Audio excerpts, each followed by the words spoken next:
আসসালামু আলাইকুম। ওয়ালাইকুম আসসালাম। ভাই আজকে বাজার তো খুবই চাঙ্গা। খালি চাঙ্গা নয় ভাই, 1100 টাকা মন। 1100 টাকা মন। হ্যাঁ, খুশি তো? খালি খুশি না, এমন খুশি, এই খুশিতে মনে হয় কি আর বলবো ভাই, বলার মতো কোনো ভাষা নাই। এই তো আলুর দাম 1100 টাকা মন, কৃষকের মন ভরপুর, ধানের দামও বেশি। ধানের দামও বেশি। হ্যাঁ, ধানের দামও বেশি, সাথে আলুর দামও বেশি। আলুর দামও বেশি। আচ্ছা, যাদের আলু আছে তাদের মন খুশি, আসলে যাদের আলু নেই তাদের মন কি? তাদের মন বেজার, ওরা বেজার। কিনা খাইতো, ওদের মন বেজার। না, আপনার গ্রামের ভিতরে কয়জন ব্যক্তির ঘরে আলু আছে?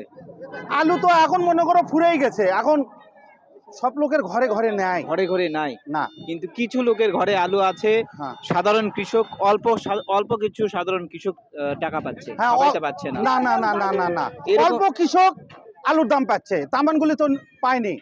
সবগুলা পাচ্ছে না, না। সবগুলো পাচ্ছে না, তাতে ওরা আগে বেচেছে। আপনি যখন 1100 টাকায় আলু বিক্রি করতেছেন, আপনার পার্শ্ববর্তী বাড়িওয়ালা যার আলু ছিল 200 টাকা, 250, 300 টাকায় বিক্রি করে দিছে, তারা তো খুব আফসোস করতেছে। তারা আফসোস করতেছে, তারাই করছে আলুটা আমরা তুলে আজ এই দামটা পেলাম এনে। আচ্ছা, আমরা তো চাচ্ছিলাম যে আলুর সিজনালি টাইমে একটু ভালো দাম হোক, সাধারণ কৃষকের ঘরে আসলে কিছু টাকা উঠুক। সেই অনুযায়ী এখন দাম বৃদ্ধি হয়ে সাধারণ কৃষকের ঘরে টাকা উঠতেছে। না না না, সাধারণ কৃষকের ওঠেনি। এলা হলো আপনারা পাচ্ছে হলো যারা আলুর ব্যবসা করে, ব্যবসায়ী কেটা টাকা পাচ্ছে, সব কৃষক পাচ্ছে না। এখন হাটে বাজারে যে আলুটা আসছে এটি তো হাতে গোনা কয়েকজনের, গোনা কয়েকজন। হ্যাঁ, গোনা কয়েকজনের আসলে দাম বৃদ্ধি হয়ে গেছে। যাদের ইউজ পরিমাণ টাকা ছিল তারা কিন্তু হিমাগারে স্টক করছে ব্যবসায়ীরা, আর সাধারণ যারা কৃষক, যারা খেটে খাওয়া মানুষ, টাকা প্রয়োজন, তারা তো আলু বিক্রি করে দিচ্ছে। তারা বিক্রি করে দিচ্ছে, তারা তো আর টাকা পাচ্ছে না। না তারা টাকা পাচ্ছে না। তাহলে সাধারণ কৃষক আসলে টাকা পাওয়ার জন্য কি ভূমিকা বা কি করা লাগতো দেশের সরকারের?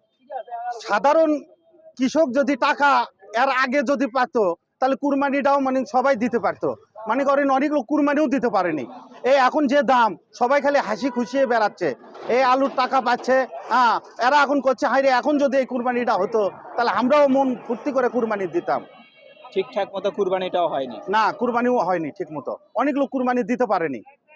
আচ্ছা, একটা তথ্য দেন যে আপনার গ্রামে কার কার বাড়িতে আলু আছে, কয়টা বাড়িতে আলু আছে, আপনি যদি একটু ভেবে চিন্তে বলতেন। যে আমার গ্রামে মনে করো গোটাল গ্রামই শেষ, গ্রামে তো অনেক লোক, মনে করো এই 100 লোক মনে করো পাবে।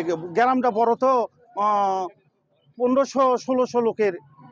মানে 1500-1600 পরিবার এখানে বাস করে। হ্যাঁ, তার ভিতরে এখন আলু আছে কতজনের মনে হচ্ছে, যে এমনিতেই আন্দাজ করে যে আর তার আলু আছে এটা মনে আলু হচ্ছে? মনে করেন গোটাল গ্রাম মিলে 100 লোকও হবি না, 100 পরিবারও হবি না। 100 পরিবারও না হবে না। না না, কিন্তু সেটার পরিমাণ কি বেশি না কম?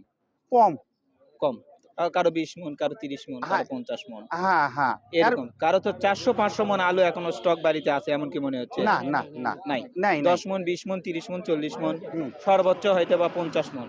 না, 50 মনও হবে না, কারো কারো 50 মনও হবে না। 50 মন না হবে। না, 50 মন হবে না। আচ্ছা, ধন্যবাদ ভাই। আসসালামু আলাইকুম। ওয়ালাইকুম আসসালাম।